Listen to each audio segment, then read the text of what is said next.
the beginning of the employee journey. What describe onboarding training and what its purpose might be?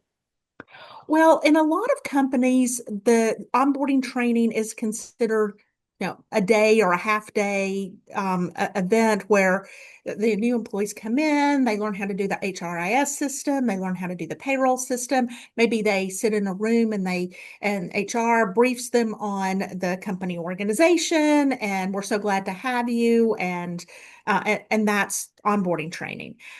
That's not typically sufficient. And here's why. Uh, an employee's first impression of a company is extremely important.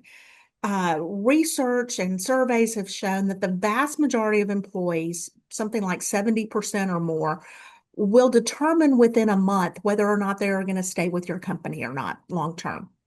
And this is important because low retention, a lot of turnover, and a lot of churn will eat up profit margins faster than almost anything can. So you want to make a good first impression and you want valued employees to stay with your company. And so onboarding training is your way of doing that from the get-go. So your onboarding training needs to be at least a month long, and it needs to be more in depth than just here's our company org chart and here's how you use the HRIS system. What the specifics of your onboarding training needs to include can be company or industry specific, but you really need to think long and hard about what you want what kind of impression you want those employees to have, and what kinds of skills and knowledge will really make them a productive employee long term. And so onboarding training really is a place where I think companies probably invest less than they need to or less than they should to get the most bang for their buck out of that onboarding experience.